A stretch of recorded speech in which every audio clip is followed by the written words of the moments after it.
So let's begin.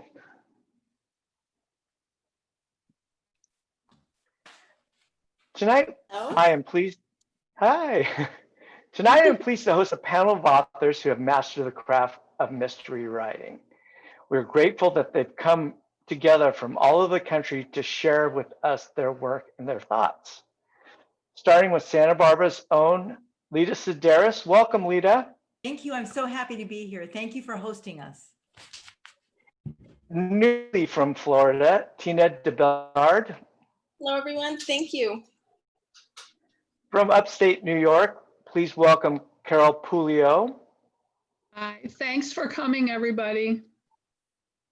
And tonight, our moderator and leader will be from Chicago, Jen Collins Moore.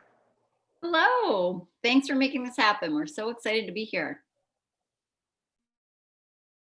Wonderful. Well, let's get started. First, I wanted to just get to know everybody here a little bit better. So I'm going to start with Tina de Beaugard, who's the author of Winter Witness, which was nominated for both the Retreat West and the Blue Pencil Agency's first novel award.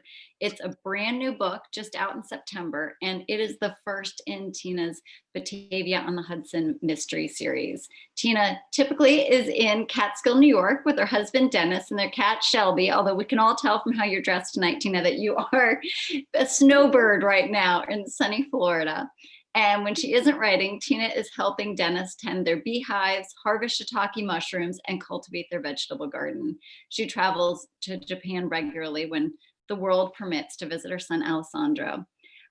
Carol Puglio is the author of the Blackwell and Watson Time Travel Mystery Series, which is now in its second book. Carol is a retired language teacher who volunteered with USAID and owned a translating agency that provided translations in over 24 languages. Carol lives in central New York where the snow reaches over 12 feet every year. Lita Sedaris, our hometown girl here, is the author of the Southern California Mystery Series. She's now in her fourth book. And her first stint after law school was a newbie lawyer's dream, working as an entertainment lawyer for a movie studio, kind of like her heroine, Corey Locke, except without the homicides. Lita was one of 2 national winners of the Helen McCloy Mystery Writers of America Scholarship Award for her first book, and she lives in the northern tip of Southern California with her family, rescue dogs, and flock of uppity chickens. And I'm Jen Collins Moore. I transport readers to Rome in my new series, The Maggie White Mysteries. It's been called the perfect blend of funny and smart, and Murder in the Piazza, the first book in my debut novel, is filled with the art, history, and food of Europe's greatest city. I'm also the founder of Me's Meals, so food is very important to me, which is Chicagoland's most popular meal kit service, and I live in Chicago with my husband and 2 sons. And this panel is all about our sleuths, so that's where I want to get started. And to learn a little bit about each of your detectives, Tina, why don't you start us off and tell us where the inspiration came for your detective? Okay, well, the inspiration is, the typical, I wanted a strong amateur sleuth, a strong woman amateur sleuth. So, I love Miss Marple, I love Jessica Fletcher, I wanted my own. And so I created Bianca, and she is, the protagonist in my book, and she is a young woman who, she's in her 40s, she's recently widowed, unexpectedly widowed, and she's moved to the small Catskill Mountain town with her husband. But now that he's passed on, she really feels like it's important for her to fit in. And as a historian, and that's what makes her a really good amateur sleuth, I'm a history person myself, and so what's interesting about historians is that they're really good at making connections and solving puzzles and seeing patterns. And so that's what makes her a good amateur sleuth. And she's doing research for a book, and she befriends the local village historian. And this woman shares her personal history as well as secrets from the village, shares her journals with her. And so Bianca has this insight and this information that kind of leads her to see patterns and have some suspicions about this murder that's taken place. And she starts to investigate on her own. And this is a new thing for her, but she's particularly good at it. She's very observant. She's also an outsider. And in a strange way, that's useful because it gives her a totally different perspective than what a native villager Batavian would have. And so I think that between, trying to emulate these wonderful, strong amateur sleuths. And I'm a compulsive problem solver myself. And I just think that what makes a problem solver so interesting is someone who can see a problem where others might not. And not just be good at solving them, but be good at recognizing them. And that's not always a welcome thing, especially from an outsider. And so, and I've also been an outsider quite a bit. I've moved all my life. So a lot of me and a lot of, daydreaming and good books. And that's how my amateur sleuth came about. Well, and I love that as an author, getting to take inspiration from your life, but also what you enjoy. Lita, was it the same for you? Did you start that way? I really want to write a mystery, and I found it a very daunting task. So I decided I'm going to do this, and I'm going to write what I know. So I took myself, my 26-year-old self, and started writing a mystery. And about 2 or 3 chapters in, I kept dozing off because it was so incredibly boring. So I came back and decided to create a character that was as unlike me as possible. And that's how I created Corey Locke. She is a 26-year-old attorney, and she lands her first job in a movie studio, but she's also something that I'm not, which is the daughter of a very well-known private investigator. And during her teen years, she shadowed her dad on his cases. So she's very comfortable around crime scenes. I've never been to a crime scene. Very comfortable walking into a morgue. I will never go into a morgue. And she goes to crime labs. I mean, she does it all. She has her own weapon collection, legal and illegal. And what I thought would be interesting, I wanted to make sure, like Tina, that I had a strong protagonist. I wanted her to be smart, accomplished in things that most of us are not accomplished in. And I wanted her to be sympathetic toward people and genuinely want to help. So I decided to make her weapon of choice something that I hadn't seen other heroines carry around with them. She carries it in her belt buckle. And what it is a shuriken, a Japanese throwing star that was used by ninjas back in the day. And what I especially liked about this particular weapon is that she uses it as a weapon of distraction, not destruction. So she's very good at using it too. She has a dartboard in her living room just for that weapon, and she practices. And so she'll throw it around while she makes another move or distracts the, bad guy or girl. And anyway, I thought that was a lot of fun. And my whole point in writing this is I want to have fun. I want to escape, because I figured whoever's reading my books will hopefully feel the same.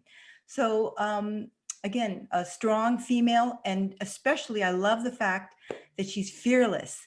And because she's so fearless, once in a while when I have a little bit of fear doing something, I think of her and I think, your fictional heroine would do this. Why can't you? Well, and writing is such a wonderful what if exercise. It sort of allows us to grow in different places and start with someone who's like us, but what if she went in a different direction? And I think I tried to do that with my hero, Maggie White, who is a middle-aged American and grew up in the United States, but she's an expat newly arrived in Rome. And so my what if exercise was, gee, what if, a few years later, my kids are gone? What would life be like if I were uprooted? I've always been drawn to the fish out of water stories. And what happens when you've got one skill set and you're put somewhere else? And so Maggie is someone who is very successful in the corporate world, very successful raising her children. Well, they're gone. Her job is gone. So who is she now when she's in a different place? And she doesn't have the ninja star. She doesn't have those skills. But how is she going to handle it when a mystery is solved for her? And that journey of figuring out, how can I apply my old skills that made me successful in a place where it seems like solving a mystery, they aren't connected. But of course, we find out as you grow and you dig, yes, I can take those things. And so for me, that what if exercise went in that direction. How about you, Carol? Were you playing that same what if exercise? No, my what if has to do with the concept of time travel. And it came from a very strange and at the time very unsettling experience that I had, and actually never told anybody until we started doing these virtual tours. This actually happened to me. I was teaching. I was 29 years old and living in my first apartment by myself. And it was a school night and I was dead asleep. And in the middle of the night, I woke up, in a flash. And if you live alone, or if you've ever lived alone, you know when somebody else is in the house. There is a feeling that I can't describe. You just feel another presence. And I opened my eyes, and at the end of the foot of my bed, a couple feet away at the door, there was a man standing at my bedroom door. I can't believe I didn't have a heart attack. Honestly, I was absolutely terrified. My heart was pounding, and then it stopped, and then it was pounding, and then it stopped, and my brain was screaming like, oh my God, what am I going to do?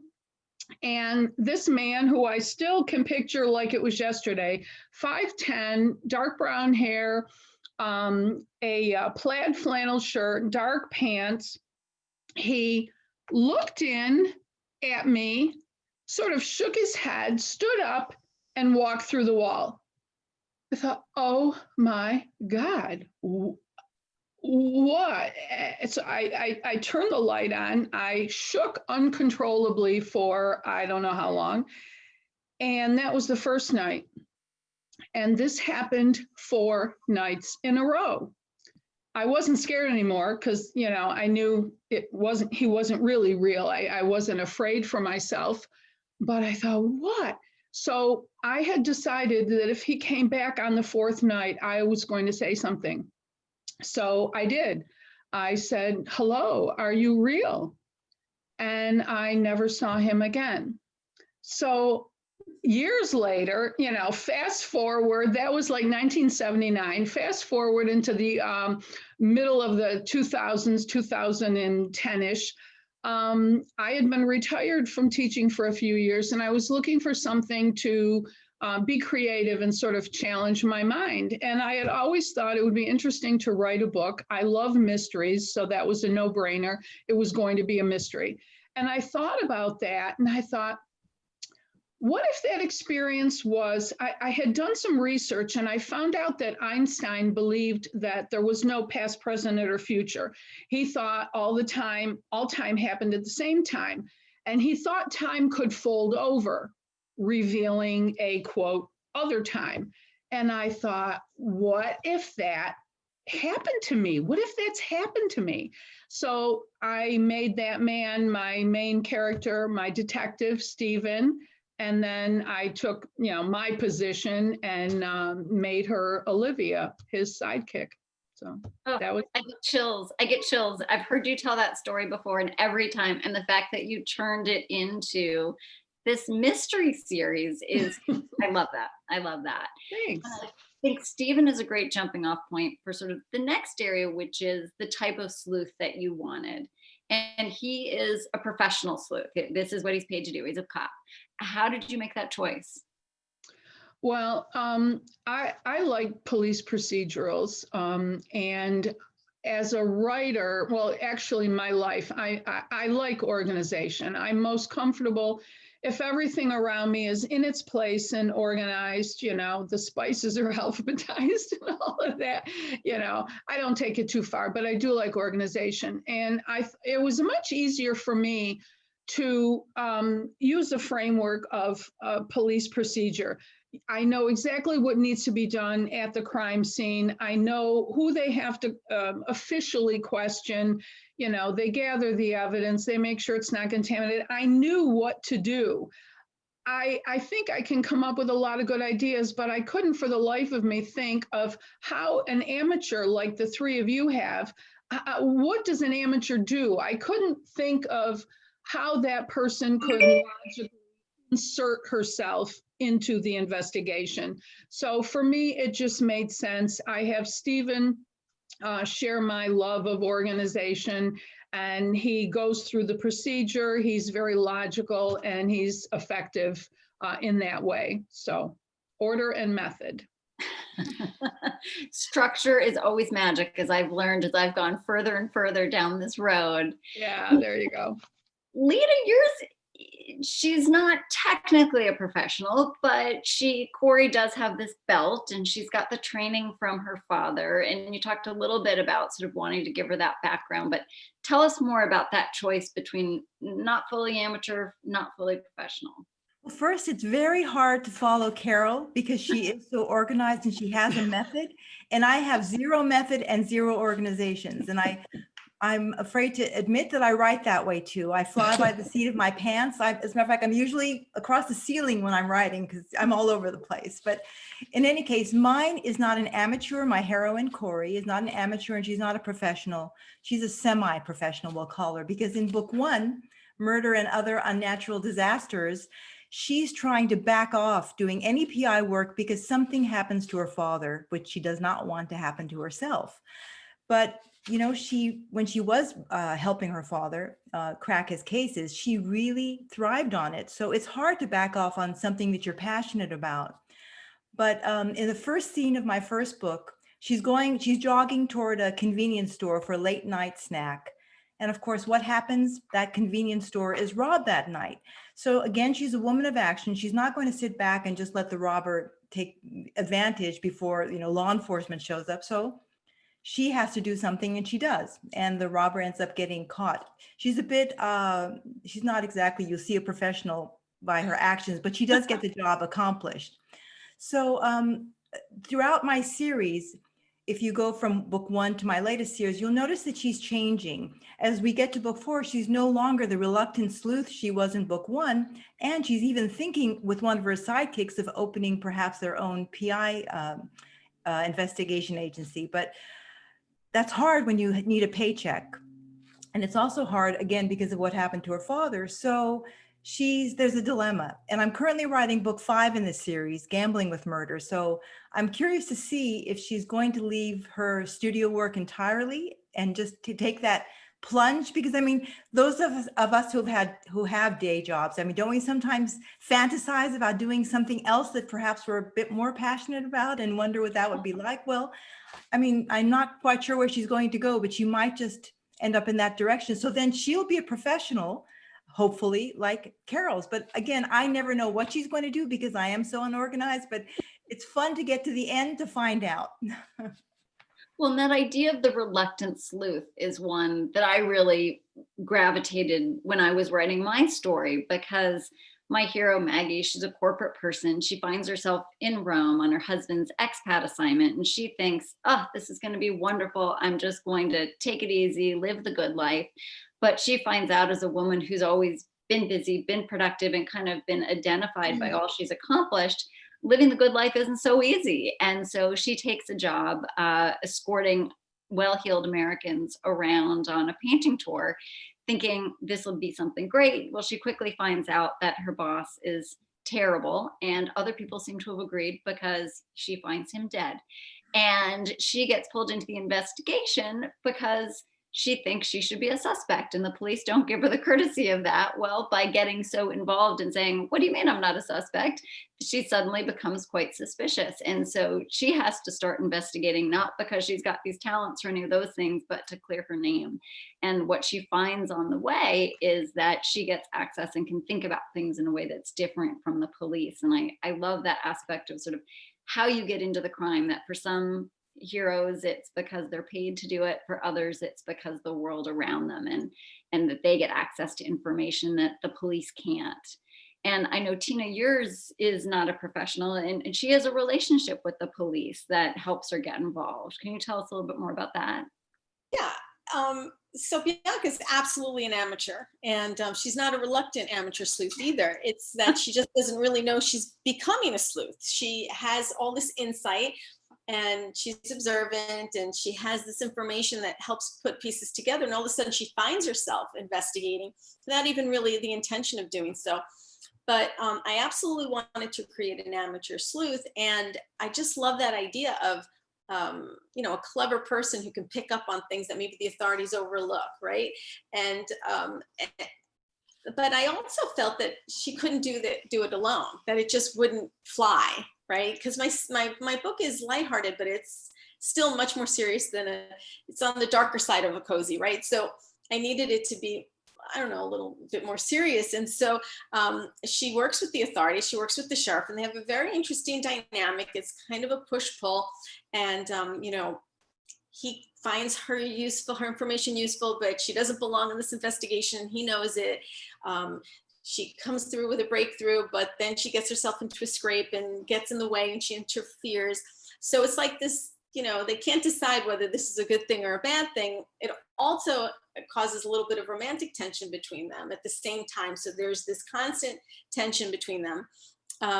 But one of the things that really that worked in this dynamic for me was that I always wanted to do this in a small town.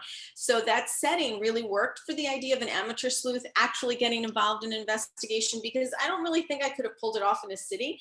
But the Batavia, the village I've created, very much like the village I live in upstate New York, it's not that far-fetched at all to think that she would, you know, be friends with the sheriff and throw ideas around and help, not so much investigate, but it's not out of the question that they would at least talk about it, right? So I felt that it's a good mix to do an amateur sleuth in a small town, because I just felt like it could work, it could happen. Well, and one thing I feel like the small town gives you is a community around your detective. And a lot of times that community forms the sidekicks, which is sort of the other part about what we wanted to talk about, which is, you know, a great mystery. You've got, you know, the hero and you've got the sidekicks who support them. For you, Tina, what sidekicks really sort of resonated most with you? Who do you love in your story? Yeah, it's interesting because I feel like the whole village is like this dynamic of sidekicks. So Bianca is very much the sidekick to the sheriff, but then when she does her investigation, unofficial investigation, she has her own sidekicks, and she needs all of them because she's an outsider, and that gives her a good perspective, but it doesn't give her the information that they all have, as they're all in the know, right? So she kind of recruits them one at a time for what they're good at and what they know. And so there are quite a lot of them. You know, I kind of populated this village with these, I hope, fun and quirky and interesting characters. And I love creating every single one of them. And like her closest friend is the editor at the Gazette. So she's got all kinds of information, and her neighbor is the local, you know, gossip monger. And so she gets the dirt on everyone. In a town where everybody knows everything, she knows the most. And then there's Lester, who's almost 100 years old, and he's a great source of information just for the longevity, right? For how long he's been there. And then I think my favorite sidekick is Eugene, and he runs the diner, Stella's Diner. And the diner is like the hub, you know, it's the heart of the town. Everybody loves to go there and everybody passes through. And as a result of it being a town hub, it's also an information hub. That's where all the gossip takes place and all the information comes through. So he's a very good listener. He's like everybody's favorite bartender. You know, you could talk and Eugene listens, and he's very empathetic and kind. And so he gathers a lot of information, and he and Bianca hit it off, and they kind of, you know, they like to chat over coffee and they throw ideas around. So it's kind of hard for me to pick my favorite one, but I'd say they're all a lot of fun. Well, and that's, yours really come from a community. Lita, yours come in a little bit of a different way. They're less the town and more really Corey's support network, I think. That's exactly right. In the first book, I had no clue whether there were going to be any sidekicks, but they turned into sidekicks, 3 people that ended up being her friends. Corey's kind of a loner. In the beginning of the first book, she says she doesn't need anyone, but she finds out that she does. So when I was making my sidekicks, I need visuals because I want to see, at least in my head, what they look like. So I took my sidekicks from impressions I have. This is where I write what I don't know. I write impressions of people that I don't know or that I've met very briefly. And in this case, they happen to be 3 maybe well-known people to some of you, I guess. But for example, I was in Westwood Village a few years ago when my younger son was attending UCLA, and we were driving by, and I happened to see an actor whose show we were watching at that time. So we jumped out of the car and we talked to him for a few minutes, for about 10 or 15 minutes. And he was such a lovely, lovely person. I mean, he even introduced us to his manager. He took us over just to meet her. And so after that, I hadn't started writing yet, but when I wrote, I said, you know what? Corey's best friend and potential love interest, Michael, is going to be based on this actor. And this actor was in a TV show called Chuck at the time, Zachary Levi, and he's a bit of a nerd. Anyway, I liked that concept, so I made Michael into a bit of a nerd. And they've known each other since junior high. It was just a natural progression for her. And so the next sidekick, Vera, is her legal assistant at the studio. She also is very well connected. So where Michael has her technical needs covered, she has her security guard. She has security guard connections that Corey often uses. And so for this character, I used a celebrity that some of you might have heard of, and that is Queen Latifah, because I like Queen Latifah, and I thought, wow, it would be so fun to hang out with her and have her be one of my BFFs and do things with. So I turned her into, or someone like her, who my impression of her, into one of Corey's sidekicks. She has a very sunny side, but she can get really serious too if you cross her. And then the third sidekick is an assistant deputy DA to keep Corey legal, because otherwise she'd be thrown in jail. Her state bar license would be revoked, and we don't want that to happen. So this character I also based on someone I had a brief encounter with, maybe 2 minutes, a few years ago in Los Angeles, many years ago, actually, when his show was still on. He was a very handsome man, so I made this sidekick drop dead handsome too. And it happened to be, like I said, a very long time ago, circa 1990, and it was Tom Selleck. So every time I think of this DA, I have Tom Selleck in my head. And so I write that way. So it makes me fun to have these visuals. It makes it easier for me to have the words come out of their mouth, you know. So anyway, that's how I make it fun for myself, and I hope I make it fun for my readers as well. Well, and it's such a great way to round out the parts of Corey's personality that she needs, the people who are really filling in the gaps.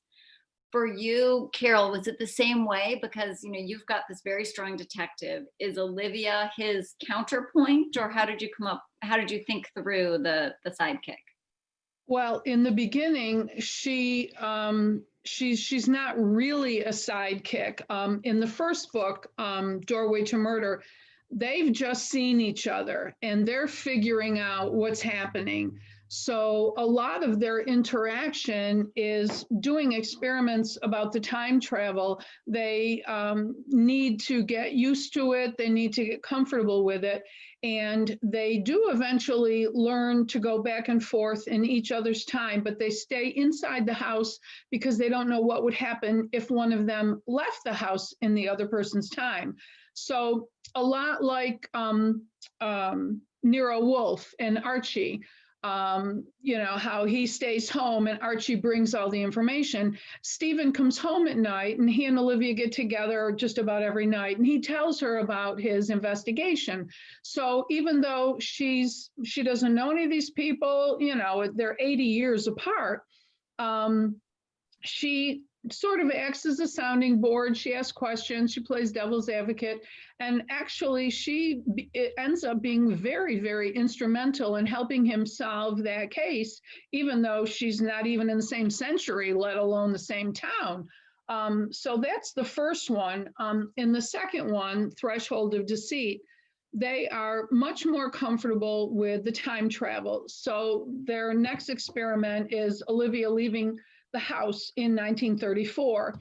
Yeah, I think I forgot to mention Stephen lives and works in 1934. Olivia's 80 years later in 2014. So anyway, she comes into 2014 and she meets people in town, and she goes around and becomes familiar with places in his time. And she actually ends up befriending one of his main suspects, not knowing that this person is a suspect. That ultimately puts her life in danger. So she's extremely involved, and she also does help him solve the case, not only by being on the scene and meeting people, but what she did in the first book too, talking about it. And in the third one, which I finished a little while ago and is coming out in September, Death Rang the Bell, she's at Stephen's house for a Halloween party in 1934, and she witnesses the murder this time. So she's very involved in the third book. So her involvement as a sidekick grows with each book and progresses as the time travel and their relationship and all of that progresses. It's different in every book. Well, and I love exploring how those relationships can change, because a good mystery, is about so much more than just the crime. The crime really gives us a chance to explore character as they're put through these challenges, which I think the arc of those characters over time is really fun to play with. And Tina and I are at the newer end of the spectrum, where we're on the earlier stage of the books, and you guys have been able to take them further.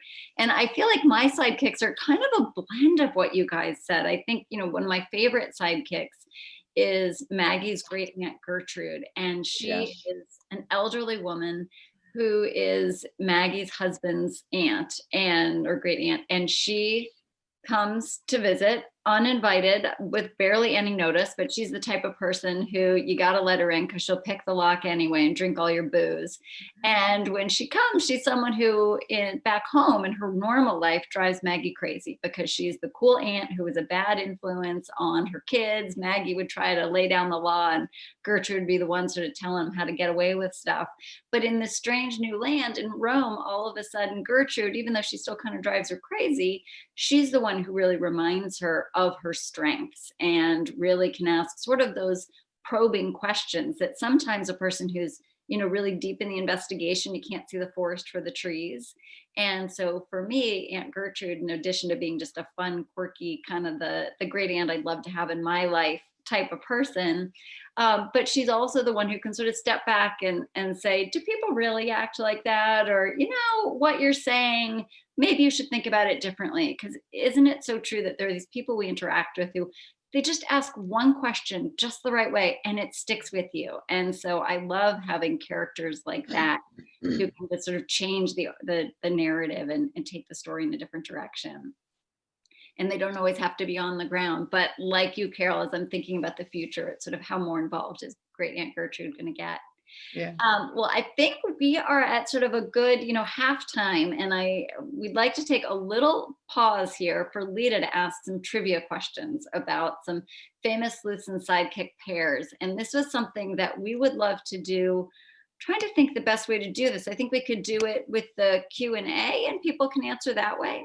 Yes. So this is the audience involvement portion here. So everybody, it's time to get close to your keyboards. Yes, and there are no prizes, but you will have our unwavering admiration and respect if you can answer any of these questions, because there are many that I couldn't answer. And since some of us are in Santa Barbara, I'm going to start with, that's my clue, with a Santa Barbara type of question. And that is, what American sleuth always keeps a little black dress in her car? Anybody read those mysteries, that series? You can type it into the Q&A. Very good. Do we have the right answer? Yeah. Catherine. Yes. Well done, Catherine. Good job.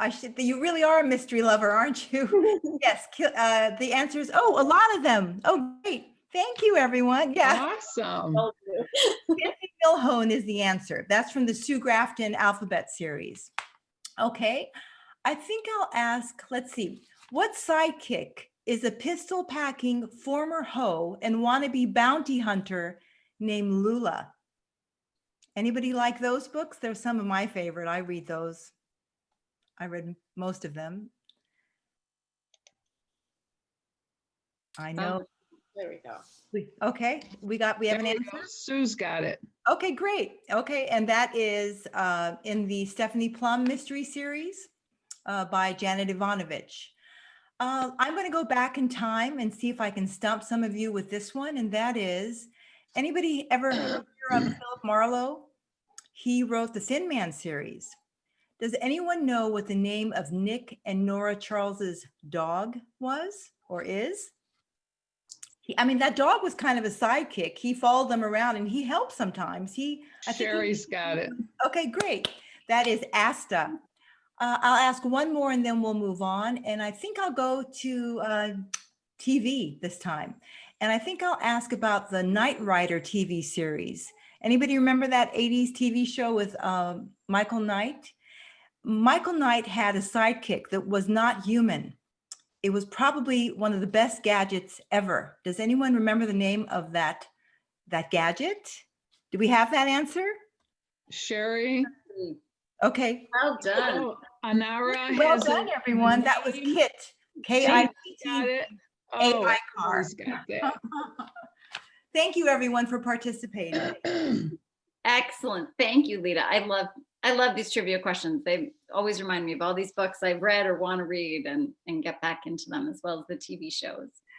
And since we had the Santa Barbara shout out, I wanted to circle back on something that we talked about just a little bit with Tina, which is about place and setting and how we make that decision for our stories. Because once you've got your hero and the sidekick and the crime, really, I think for all of us, setting is a huge part of our stories. And Lita, I wanted to start with you. Your series is named for the location. Why Southern California? What does it do? I read a Southern California mystery series because that's what I know. That again is what I know. That's where I grew up, and I love having my heroine go to places that I go and have things happen. Because, for example, in the first chapter of my latest, Slightly Murderous Intent, it came from an experience my husband and I had. We went to a lovely dinner in Santa Monica, California. It was just one of the best dinners I've ever had. And it was uneventful, just wonderful. I can't wait to go back there someday soon. But my heroine in the first chapter of my latest book goes to the same restaurant. She orders her dinner. It never arrives, but she gets served crime a la mode instead. And so that starts the series of events that take her all over the place in Southern California. So again, I like taking her to places that I've been. Another place, for example, my son and I visited Caltech University in Pasadena. Nothing happened. It was a lovely campus. The architecture was beautiful. We had a nice time, and we left and we came back home. Corey goes to not Caltech, but to something very similar to Caltech called, I can't call them the same things because of the things that happened there, but she goes to LA Tech. And so she finds things that I never knew existed. She's walking and she sees a staircase leading down. Caltech apparently doesn't just have LA Tech doesn't just have a basement, it has a sub-basement, and a lot of things go on in that sub-basement that you would not believe. Of course, she discovers what they are, and she happens to capture a criminal down there. But so things like that happen to her. And even in book 2, Murder Gone Missing, there happens to be an unusual murder suspect. And I got the idea for that murder suspect by visiting a place in Solvang, which is just north of Santa Barbara, called Little Orphan Hammies. And I learned all about pigs, and I learned how wonderful pigs are. They have the smarts of a 3-year-old child, but the pig in this book, in my second book in the series, is in an animal farm, and Corey and Vera suspect that he might have done something to a missing body. I won't go past that, but anyway, I have a lot of fun doing that. And as a preview of what's coming next, book number 5 Corey's in Santa Barbara as I speak. She's somewhere near Butterfly Beach, and that's all I'm saying. But so finally, I'm bringing her home. I love that. And you make me want to be there now, because I'm not in a Santa Barbara type of situation right now. And normally, Tina, you aren't either. Tell us why you decided. You also have your location as part of the series name, Batavia and Hudson. Did you make the decision for the same place? Did you want to put your hero sort of in peril in places you walk by every day, or how did you come up with that? Yeah, these weren't places I walked by every day until recently. I mean, I spent a great deal of my childhood in the Catskill Mountains. I had family who had resort there, and we'd spend the summers. I worked there and I loved it. So when I finally had the opportunity, my husband and we moved up to the mountains, I don't know, about 7 years ago. And I just love it. And I immediately started taking walks just like Bianca does in Winter Witness. All the trails, the paths, even on the road. And it's such a beautiful place. And I was so taken, I'm always taken by the setting there. But I realized that, like you said, there are so many places to be in peril there, right? They're great places to set murders. So I live by a lake. There are winding roads and speeding trucks and an abandoned quarry and aging resorts that are just like falling down, and all kinds of things, you know, waterfalls and extreme weather. There's just so much. And I said, this is just perfect. It's beautiful. So it'll be lovely to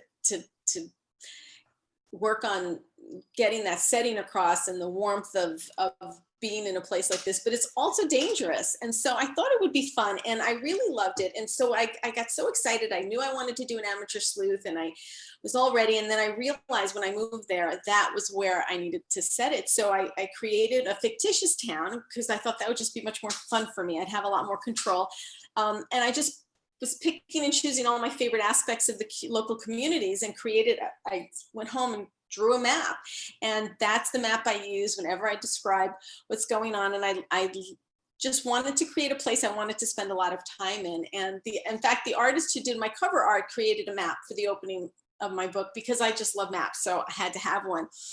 And so yeah, you know, the town of Batavia-on-Hudson is very much like the town I live in. It's small, it's cozy, it's got lots of history, very welcoming, also full of secrets and gossip, and we all try to get along, and even if we don't get along, and it's very much inspired by the place I live full-time, not now. And on the subject of setting, Bianca's son lives in Japan, as does mine, coincidentally, and I'm making arrangements for her for Bianca to be in Japan in book 3. So book 2, I'm almost finished, pretty much finished writing. Besides the fact that she wants to go visit her son in Japan, I'm creating a storyline that will require her to go. And I'm very excited about using that setting. It's a historic, beautiful city, and I think it should be fun. Well, and I think as someone who's written a book set in a historic, beautiful city, I give that a huge thumbs up, because for me, when I was choosing to set my story in Rome, it was very much about the armchair travel experience. I mean, as a reader, it's one of the things I love about books is that they transport me to places either that I've been and remind me of, or a place I'm going to and get ready for the trip, or of course, just to explore a different place. And Rome is just one of my favorite cities on earth. And it's one that just, the food and the history and the art and the architecture, those were things that I really wanted to bring to the book. You know, I'm somebody who, I love reading books set in Italy, and I want them to be sort of light and pleasurable and sort of have that effervescence. And so that's really what I was trying to get across in mine. And I really loved the experience of describing it through Maggie's eyes, of somebody who's relatively new to the city because she's a recently arrived expat, but who's carving out a life. Because don't we all, when we go to travel places, we look and say, if I lived here, would I live in that building? Or maybe I'd live in this building, and what's it like inside? And so it was fun to bring that in. And Italy for me is a place that has so much charm and history, but also it can be maddening on a day-to-day basis, the bureaucracy and all those things. And so giving a character a chance to navigate some of those things was fun for me too. So I love that travel experience. And that's what brought me really to the chair every day, or the computer, was the chance to escape a little bit from my day-to-day life and be able to sort of soak up the ambiance and put that on the page. So that for me was really fun. Now, Carol, you were escaping when you were typing as well, but in a totally different way. You were going to a whole different time. What brought you there? How tell us more about that. Well, I really like working with setting. I feel like I'm a movie director, and I'm, dressing the scene with all the props and the costumes and everything.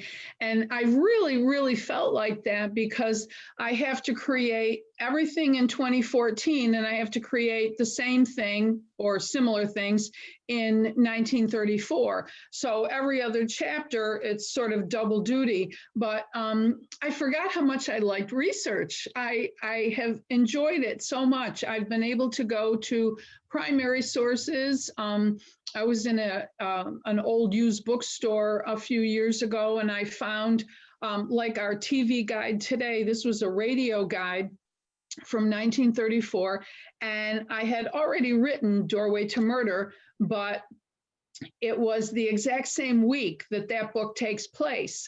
And so I was able to read that and look up the radio shows Stephen would be listening to later on during the second book. So that was a lot of fun.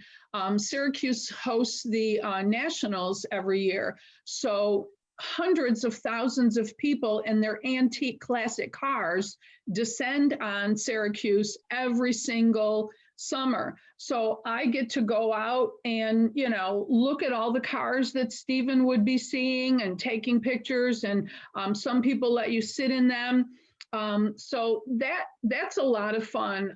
I interviewed my father at one point, asking him for what he remembered as an 11-year-old child in 1934, and I used some of his information in the second book.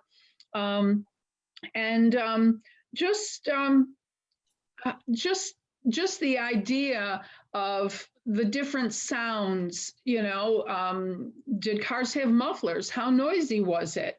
And the smells, like Olivia, every time they go out, she's, I forgot what it was like, people couldn't smoke or people were smoking and so forth. So all the kinds of sensory things that we don't even necessarily pay attention to, I had to be conscious of putting in that she would notice how fresh the air is, but then there's the smoking and all that kind of stuff. So, and like Tina, I invented my own town, and I drew a map, and it's, on the wall in my office, and everybody's house is there. And so that was a lot of fun. That is fun to do all of that. And we have just a few minutes left. And before we move into the Q&A, I wanted to do just a little lightning round. So everyone's gonna answer the same question, like 1-2 words. Try to keep it brief. First question is, what is your detective's favorite food? Lita, I'm gonna start with you. Well, that's very easy because every tooth in Corey's mouth is a sweet tooth. So she loves ice cream, cakes, pie, candy, you name it. That's what she goes for. Tina? Bianca loves her croissant. If she had a choice, cappuccino and croissant. We've got a theme here. Maggie can't do without her morning cornetto, preferably stuffed with chocolate, but if she's trying to be healthy, she'll put some strawberry in there. Carol, Stephen have a sweet tooth? No, he loves meatloaf. Very appropriate. All right, on a scale of 1 to 10, how similar is your detective's personality to your personality? I'll go first. I'll give Maggie I'm going to give her a 3. She is much more out there. She's maybe the out there sort of person that maybe in another life I wish I were. Mm-hmm. Lita? Yeah, I'd have to agree with you because she's my alter ego, perhaps, if maybe, I don't know. So I'd give her a 3 or 4. I mean, we're both lawyers. We both worked in the studio, but it kind of stops right there. I hear you. Carol? I'd say 6. I have a lot in common with Stephen, but then we have quite a few very, very different personality traits. Tina, how about you? I think I give her a 5. We have a lot of common traits, but she doesn't always make the right decision. So not that I always make the right decision, but I just feel like she doesn't make wise decisions all the time. I'm far more practical. That's fair. That's fair. All right. Is your detective's glass half empty or half full? Tina? See, that's the point. Hers is half empty because she's had a rough few years. So. But it's getting better. Carol, how's Stephen? Half full, definitely. Lita? Half full, because she always gets her man or woman. So she's confident about doing that. Maggie is too. She is sure that there's a problem, she can solve it. So she just has to figure out how to do it. Last question. What is your detective's biggest pet peeve? Carol, we'll start with you. Now that he's met Olivia, his biggest pet peeve is having to work on Saturday because he would really like to be going into the future to explore. Tina? Her pet peeve is nobody considers her local. All she wants is to be part of the town. How about you, Lita? Well, mine's easy because her pet peeve starts this book, and that is she doesn't get served her meal. And for Maggie, it is bureaucrats, people who are paper pushers who think they have a lot of power but don't really do anything. Well, this was so much fun talking with you ladies. I hope that everybody who's joined us has enjoyed it too. And I really hope that you have some questions for us. So there is a Q&A function at the bottom of your screen, and we would love it if you would put some questions in that we can talk about.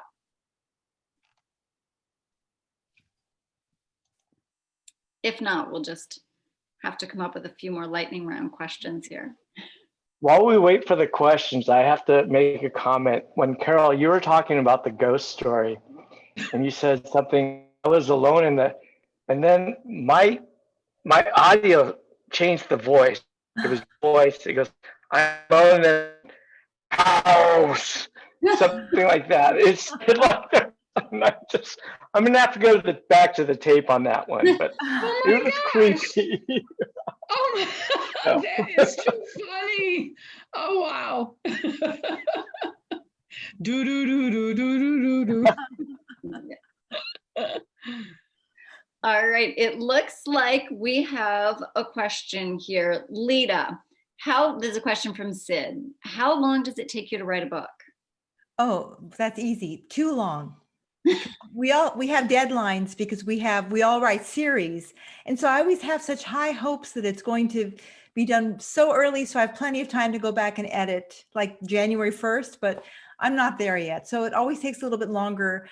I'd say somewhere between 6 and 8 or 9 months. Well, that's comforting for me that it can get that fast, because having finished my first book took me 5 years. Oh, well, I wasn't even referring to my first book, because that took me, 3 years. All right, so there's a learning curve here, and I'm guessing the rest of the ladies, what I found is I thought that I learned a lot on the first book, so the other ones would be faster, but I'm working on the second book now, and I thought it would be like 9 months, and the revisions are taking a little longer than I expected. Tina, how about you? You're another newbie, but you're already talking about book 3. How long does it take you? Yeah, well, I think after book 3, we can average them and come up with something. But the first one, of course, took as long as I wanted it to take. It took years, right? And book 2 is wrapping up and in revisions. And that was about a year to 10 months because COVID really threw me off. I didn't write for a couple of months. And I'm going to start book 3 April 1st. So I'll let you know. Carol, how about you, Carol? What's your average, or what's your pace? Well, I don't know yet because, like you all said, the first one always takes longer. Took me 5 years to get it, from the idea to on the shelf. The second one, we had a family tragedy, so that was interrupted. And the third one, we had a family tragedy, so that was interrupted. So the third one, I actually, I had a little bit done, and then I was able to get started in May. I would say from a little bit written to ready to go to my editor, probably 6 months. So I'm hoping, I've started working on 4, and actually I'm hoping to get a really good rough draft done by the end of April. I'm shooting for 4 months for a decent rough draft. So we'll see. I think they're all different because life intervenes. And some of us work full time, so which makes it a little bit more challenging. Yeah. Well, and this gets in, Sherry asked a question, which is, what is the writing process like? So maybe we can talk a little bit. We'll start with you, Lita. Like, what is your process? Do you set aside an hour every day that you write? Do you go in bursts? Are you a pantser? Are you a plotter? Well, I'm definitely a fly by the seat of my pantser. So yes, I do that. But I do try really, really hard to write an hour every single day, no matter what. Even if it's at night and I really don't want to. Sometimes I battle with myself because I just don't want to do it. But I do. I have to. And I put a timer. I have I give myself an hour and 6 minutes. That 6 minutes is when I do fight, with myself. But I have to finish it because I'll feel really bad if I don't. And then on weekends, I have no social life. So I just kind of escape into my fiction and make that becomes my life. But it's actually very fun. And I've noticed that if I can write beyond an hour or hour and a half, all of a sudden you're in the groove, and it's hard to stop. You want to keep going. So that's my process. No rhyme or reason to it, but that's the way I write. Well, there's the line I've heard about people saying that they hate to write, but they love having written. Yeah. Carol, I know you've mentioned in the past a timer as well. Do you use it every day, or how do you do it? Yeah, I have to. Yeah, I've had a lot of back problems and shoulder surgeries, and I have some orthopedic issues, so I can't sit at the computer for longer than an hour at a time, and that's on a good day. Sometimes it's 40 minutes. So I try to be at the computer by 10 o'clock every day, and I finish by 5, but that's working anywhere between 40 minutes to an hour. My timer goes off. I have to get up for 20, 30, sometimes 40 minutes, do housework and physical therapy exercises and whatever. Then I go back to it. So if I can get a good 3 hours in every day, I'm very, very happy. And I was going a little crazy during the pandemic, just going 7 days a week like that. And I stopped and started taking the weekends off to make it feel more like a normal life. Even if I do nothing, I don't sit at the computer, just to make it seem like a different day. So yeah, that's me. And I think I'm in your camp, not in terms of the time every day, but I try to only do it 5 days a week. That I am an entrepreneur as well. And I just lived that life for so long of 7 days a week, falling asleep at the keyboard at night. I said, I want writing to be a source of pleasure and not have that weighing on me. And I find that when Monday comes, I'm excited to get to it. And for me, I'm lucky if I get an hour in a day, but I try to view it as my treat, that this is sort of what I earn, is that time to write, to keep that positive feeling towards it. And this summer, I was particularly time constrained, but I was trying to get out that first draft, because everyone talks about just make that first draft, a messy first draft, so you have something to edit. And I just forced myself of sort of, I got to finish this chapter every day, just because I got to keep going, and I'll deal with it later. And we'll see in revision whether that was a good idea or not. Tina, what's your routine like? I'm definitely a plotter. And I try very hard to schedule time, but I haven't quite found a schedule that works. So I do find that spurts works for me very well. And very much like what Lita said, I like sitting down for hours at a time, because when I do, I can produce an enormous amount of writing, and I'm totally in the zone, and I'm totally enjoying it. And I don't see the time passing. I'm always surprised by how much I've written. And putting aside an hour a day, let's say, I find sometimes hard to carve out, but I can take a whole day and put it aside sometimes. And so that's been working for me. But I definitely want to work on more of a schedule. I'm hoping that since this recent temporary move here, this might be a new way to start a new schedule, and we'll see how that works. But I'm definitely a plotter. And what I love about being a plotter is I feel like I do all the hard work in advance. And I have cards and a whiteboard with the whole thing. And when I sit down to write, I'm just writing. I'm not working out problems. I'm just writing, and just the pleasure part. And so I find the writing only pleasurable. But like Lita said, sometimes you have to stop things that you feel are more urgent to get yourself in the seat, and it's hard. But once you do, it's such a pleasure. Michael, do we have time for one more question? Michelle had one. I know we're a little bit over our time. Go for it. Go ahead. Last question here. Do you have a writer you consider a role model or a mentor? Carol, I'll start with you. Not anybody that I talk with, like you would think of a mentor. I did have a couple of people during the first book that I am forever indebted to. They really, steered me in the right direction. Right now, just as an example, right now I'm working on the 4th book, and I set myself the challenge. I want to do an American version of the British classic country house murder.